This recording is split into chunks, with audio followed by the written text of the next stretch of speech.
Shalom. Wow, luar biasa. Ini seperti Mas Uung tadi sudah kasih prolog. Ini yang pertama kalinya ya, setelah mungkin 3 bulan ya kita ada online terus sampai kuotanya pada habis ya. Tapi puji Tuhan kita mau memulai yang baru ya. Sementara 1 bulan 1 kali dulu, tetapi ya puji Tuhan ada 9 orang yang hadir pada malam hari ini ya. Memang dipaskan tanggal 9 Juli karena ada sesuatu ya. Tanggalnya api ya Pak Darto ya. Ya, pokoknya. Ya, oke, kita akan langsung ke dalam firman Tuhan. Tadi dikasih keterangan sama Pak Uung, jangan panjang-panjang ya, karena memang salah satunya di new normal tidak boleh lama-lama ya ibadahnya, tapi makan-makannya boleh lama. Oke, kita akan masuk ke dalam firman Tuhan, dan saya mau kasih hari ini kalau kasih tema ya, temanya itu siap diintervensi oleh Tuhan. Setiap kita sebagai kepala rumah tangga, juga sebagai seorang pria tentu punya planning ya. Nggak mungkin hidup ini cuman dalam bahasa Inggris gelundung semprong. Saya yakin pasti punya planning, apalagi kita seorang pria, seorang pemimpin rumah tangga. Pak Aris tentunya punya planning, 2020 ini mau apa. Pak Darto juga punya planning, Pak Trisno juga punya planning. Tapi yang luar biasa, tiba-tiba 2020 ini membuat segala planning kita selesai. Semua planning, semua rancangan-rancangan yang sudah disusun rapi, mungkin liburan ya, mungkin pulang kampung ya, itu semua tidak bisa dilaksanakan. Tentu ada satu hal yang muncul di dalam hati, yaitu kecewa, yaitu ya mungkin sedikit marah gitu. Wah, sudah tak rancang, sudah tak setting ya toh. Tidak hanya bicara tentang liburan, pulang kampung, tapi mungkin usaha ya. Ada beberapa yang mungkin 2020 ini sudah punya planning usaha. Saya pun sama ya. Saya sudah ada jadwal untuk pergi beberapa periode ya, semuanya langsung tutup karena adanya COVID ini. Tentu ini membuat kita jadi kalang kabut ya, dan yang pastinya tidak nyaman. Itulah mengapa saya mau kita belajar tentang intervensi ya. Intervensi Tuhan di dalam rencana kita. Setiap kita punya rencana, tetapi pertanyaannya apakah kita siap ketika Tuhan intervensi? Ketika Tuhan bilang kamu jangan lakukan itu, tapi lakukan ini ya. Kita siap enggak? Nah, kita mau belajar dari seorang pria yang luar biasa, yang sebetulnya biasa sih, tetapi karena ketaatan dia jadi luar biasa. Kita baca dari Kejadian 12 ayat 1 sampai dengan ayat yang ke-9. Satu perikop saja. Kejadian 12 ayat 1 sampai dengan ayat yang ke-9. Kita akan baca bergantian. Bisa ya? 1, 2, pas 9. Ya, pas 9. Oke, saya akan baca yang pertama ya, kemudian Pak Darto yang kedua, dan begitu seterusnya. Kejadian 12 ayat 1 sampai dengan yang ke-9. Demikian firman Tuhan. Berfirmanlah Tuhan kepada Abram, pergilah dari negerimu dan dari sanak saudaramu dan dari rumah bapamu ini ke negeri yang akan kutunjukkan kepadamu. Aku akan membuat engkau menjadi bangsa yang besar dan memberkati engkau, serta membuat namamu masyhur, dan engkau akan menjadi berkat. Aku akan memberkati orang-orang yang memberkati engkau, dan mengutuk orang-orang yang mengutuk engkau. Dan olehmu semua kaum di muka bumi akan mendapat berkat. Lalu pergilah Abram seperti yang difirmankan Tuhan kepadanya. Karena pun ikut bersama-sama dengan dia. Abram berumur 75 tahun ketika ia berangkat dari Haran. Abram membawa Sarai istrinya dan Lot anak saudaranya dan segala harta benda yang didapat mereka dan orang-orang yang diperoleh mereka di Haran. Mereka berangkat ke tanah Kanaan lalu sampai di situ. Abram berjalan melalui negeri itu sampai ke suatu tempat dekat Sikem, yakni pohon terbatin di More. Waktu itu orang Kanaan diam di Ketika itu Tuhan menampakkan diri kepada Abram dan berfirman, Aku akan memberikan negeri ini kepada keturunanmu, maka didirikannya di situ Mizpah. Bagi Tuhan yang telah menampakkan diri kepadanya. Ini kan 8 aja, 8. Kemudian ia pindah dari situ ke pegunungan di sebelah timur Betel. Ia memasang kemahnya dengan Betel di sebelah barat dan Ai di sebelah timur. Lalu ia mendirikan di situ mezbah bagi Tuhan dan memanggil nama Tuhan. Sesudah itu Abram berangkat dan makin jauh ia berjalan ke tanah Negev. Amin. Ya. Ini bagaimana kita belajar tentang Abram yang dipanggil, kemudian dia taat turut. Ya. Saya yakin Abram punya planning dalam hidupnya. Ya nggak tahu apa, ya. Tapi tentu pergi ke Kanaan bukan dalam agenda dia. Ya. Mungkin dia mau besarin usahanya di Haran atau apapun itu. Tetapi ketika ada intervensi Tuhan, Tuhan bilang kamu harus pergi. Ya, tentu semua planning yang tadinya sudah disusun demikian rapi harus ditinggalkan, harus dilupakan bahkan, dan mulai mengikuti apa yang Tuhan suruh. Nah, ini bicara tentang ketaatan. Karena itu ketika kita mau diintervensi Tuhan, pilihannya dua. Mau taat atau tidak. Kalau yang tidak taat sih tidak usah dibahas, saya membahas yang taat. Kenapa sih kita perlu taat? Yang pertama, ketaatan itu berbicara tentang menghormati Tuhan. Kenapa? Saya kasih contoh. Misalnya nih, Pak Darto punya anak buah, gitu ya. Kemudian Pak Darto bilang sama anak buahnya, ini mesin motor dibongkar. Tapi dia tidak lakukan itu. Itu namanya nggak taat, toh? Saya mau tanya, itu bentuk bahwa orang ini nggak ngerti posisi. Loh, posisi dia itu anak buahnya Pak Darto. Itu ya. Posisinya itu anak buah Pak Darto. Kok Pak Darto ngomong begitu dia nggak taat? Artinya dia tidak menghormati Pak Darto sebagai pimpinan. Setuju ya? Ketika Mas Purwoko ada di dalam pekerjaannya tentu harus taat kepada apa yang pimpinan minta. Ya, kalau disuruh ya harus lakukan. Kenapa? Karena Pak Mas Purwoko tahu posisinya. Begitu juga kita semua di sini. Kalau kita mengerti posisi kita, seharusnya kita menghormati atasan kita dengan cara taat. Kita bukankah sering berkata bahwa kita ini hamba Tuhan? Kita ini anak buahnya Tuhan, betul ya? Kita kadang-kadang sukanya kita jadi anak Tuhan saja. Tetapi di lain hal, kita ini juga hamba Tuhan. Kita ini sudah dibeli. Nah, ini menarik ketika Tuhan bilang kita ini sudah dibeli dan harganya sudah lunas dibayar, kita ini nggak cuman jadi pegawainya Tuhan, nggak cuman jadi hamba Tuhan. Kalau dalam bahasa asli, kita ini budaknya Tuhan. Karena dibeli. Zaman dulu ada perbudakan. Jadi bisa jual beli budak. Kita dulunya adalah budaknya setan dan kita sudah dibeli dan harganya sudah lunas dibayar. Kita nggak ganti posisi. Tadinya budak ya tetap budak. Yang berubah adalah bos kita. Tadinya bos kita itu setan, sekarang bos kita Tuhan. Kalau Tuhan suruh dan kita nggak taat, ya berarti itu tidak menghormati Tuhan. Ada satu statement yang menarik, tidak dari seorang pria, tetapi dari seorang wanita.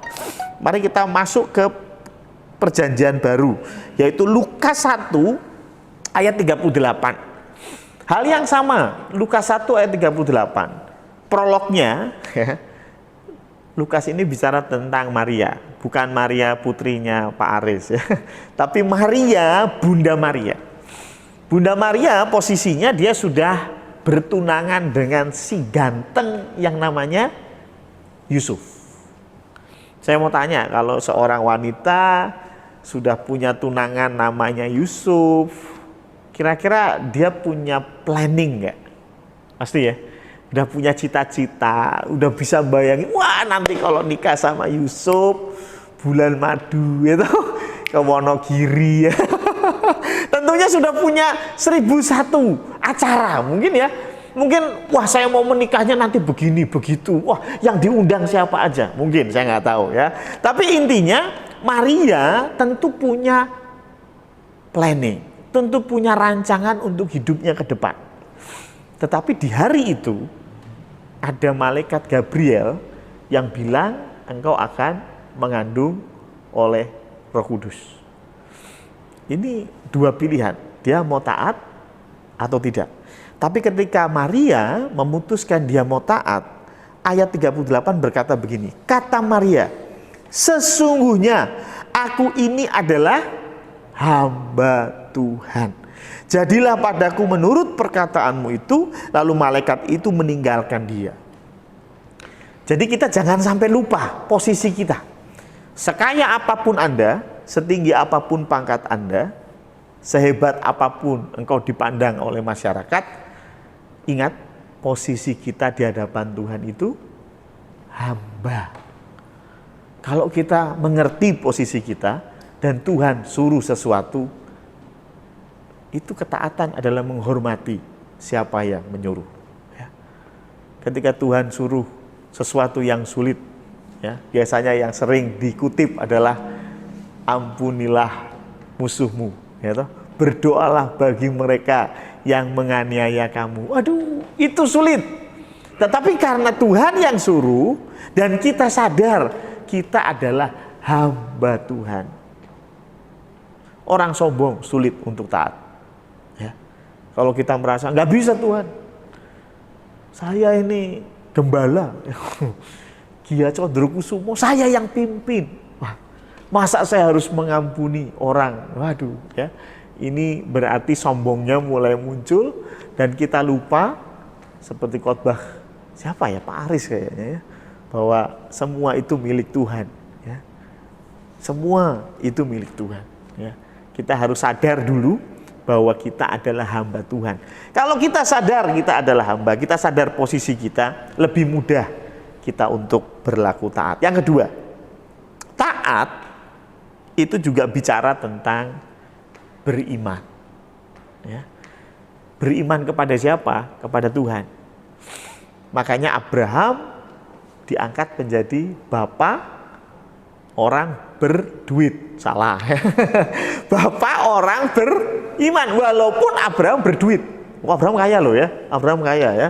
Dia punya kambing domba bahkan sampai gegeran karena saking banyaknya kambing domba. Bayangin ya, punya pegawai banyak. Ketika dia membebaskan Lot, itu dia ngirim anak buahnya aja ratusan, 300 lebih kalau nggak salah ya, untuk menyerang, untuk membebaskan Lot dan keluarganya. Artinya Abraham kaya, tetapi yang luar biasa, Abraham mau beriman kepada Tuhan. Abraham mau meletakkan masa depannya di hadapan Tuhan. Dan Tuhan Yesus, kita masuk perjanjian baru, Tuhan Yesus memperkenalkan Allah itu dengan cara yang unik. Saya pernah sampaikan, ya, kenapa Tuhan Yesus tidak mengutamakan satu Allah. Ya, kalau agama Muslim, slogan utamanya adalah tauhid. Slogan utamanya adalah la ilaha illallah. Tiada Tuhan selain Allah. Tapi kenapa Tuhan Yesus tidak pernah mengatakan hal itu? Karena Tuhan Yesus lahir di tengah-tengah orang Yahudi, yang doanya orang Yahudi itu Ulangan 6 ayat 4. Shema Israel, Adonai Elohino, Adonai Ehad. Dengarlah hai orang Israel, Tuhan itu Allah kita, Tuhan itu Esa. Jadi orang Israel itu semuanya ngerti kalau Tuhan itu satu. Lah kalau Tuhan Yesus datang terus woro-woro, dengerin, Tuhan itu satu. Semua orang ketawa ya. Itu udah tahu semua ya. Ngapain dibahas? Tetapi Tuhan membahas Tuhan yang satu itu seperti apa? Itulah bicara tentang Trinitas. Dan salah satunya Tuhan memperkenalkan Allah Bapa itu seperti apa? Kalau seorang anak meminta roti, tidak mungkin ayahnya memberi batu. Itu kamu. Ya, itu kamu, itu kita. Kalau kita jadi bapak, kalau Mas Uung jadi bapak, nggak mungkin tebing minta roti dikasih batu. Mungkin kali ya. Ya, kalau Mas Uung mungkin, maaf salah. Ya, ini contohnya kurang pas ya. Ya pas kamu. Ya bisa jadi ya. Ya. Saya yakin kalau Mas Uung, Pak Aris, ya Rahel minta roti, ya nggak usah roti lah, nasi goreng, gitu. Nggak mungkin Pak Aris. Oh depan ada, pasti ditukokno, gitu. Masalah makan, pasti kalau anak itu minta sesuatu, Tuhan itu pasti kasih. Dan Tuhan Yesus bilang apa? Itu kamu, orang berdosa. Kalau anakmu minta roti saja, engkau tidak akan kasih batu. Apalagi Bapamu yang di surga. Tuhan Yesus mau membandingkan Bapa di surga itu dengan kita. Ya, Pak Trisno aja, anaknya minta nasi goreng tidak mungkin dikasih batu ya Pak ya. Nah, apalagi Tuhan. Abraham punya konsep iman seperti itu. Apa yang Tuhan berikan pasti yang terbaik. Tapi memang Abraham nggak lihat itu. Pada waktu dia taat, dia nggak lihat itu. Dia lihat bisnisnya jalan lancar, semuanya oke. Kok tiba-tiba disuruh pindah ke tempat yang dia nggak ngerti. Saya yakin dia belum bisa melihat karepnya Tuhan itu apa. Dalam hidup kita juga sama, ketika kita sudah punya rencana A, B, C, D, kemudian Tuhan intervensi dan bilang enggak, acaranya sekarang adalah F. Mungkin ketika F itu disampaikan, kita nggak tahu ini F ini mau kemana. Tetapi ingatlah Tuhan itu Alfa dan Omega. Tuhan itu yang awal dan yang akhir. Tuhan itu sudah tahu akhir sejak awal. Ya.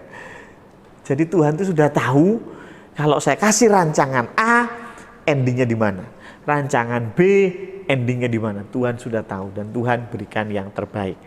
Termasuk COVID-19. Ya. Semua rancangan kita berubah total. Tetapi saya yakin dan percaya kita sekarang mungkin belum tahu kemana arah tujuan ini. Tetapi tetaplah beriman, Tuhan pasti memberi yang terbaik. Kalau sekarang kita bisa manggil Abraham dan manggil Bunda Maria, terus kita tanya, gimana? Nyesel nggak taat sama Tuhan? Kira-kira mereka bilang apa? Enggak ya? Karena Abraham taat sama Tuhan. Tidak ada yang tidak kenal Abraham. Ya. Semua kita kenal, bahkan mungkin 70% dari penduduk bumi kenal siapa itu Abraham. Entah itu dikenal sebagai Abraham, Abram, atau Ibrahim sekalipun, mereka semua kenal siapa Abraham. Karena dia mau taat. Saya yakin ketika Abraham bisa kita ajak obrol, dia pasti tidak menyesal taat kepada Tuhan. Ya. Semua orang kenal dia. Kalau Bunda Maria bisa kita WA, kita telepon, ya, menyesal nggak? Tentu tidak. Kenapa? Ketika Abraham dan Bunda Maria taat sama Tuhan, Tuhan yang nyuruh, Tuhan juga yang menyediakan. Saya senang Pak Pur bisa bersaksi di tengah-tengah kita. Tapi kalau Bunda Maria ada di tengah-tengah kita, atau Abraham ada di tengah-tengah kita, dan kita suruh dia bersaksi, kira-kira kesaksiannya dia orang mandek bro. Ya, dia tidak akan pernah berhenti. Oh, saya melihat Tuhan begini, saya melihat, dan itu semua karena apa? Taat. Kita ingin melihat sesuatu yang besar, tapi kita susah untuk taat. Ayolah kita taat, walaupun itu sulit, walaupun kita tidak melihat ke depan itu ada apa, tetapi teruslah taat. Jangan pernah jengkel, jangan pernah marah ketika Tuhan mengintervensi segala rancangan kita. Gereja pun punya rancangan, nggak karu-karuan. PPA punya rancangan, hancur lebur semua karena COVID ya. tapi biarlah di saat seperti itu kita tetap taat kepada Tuhan. Amin.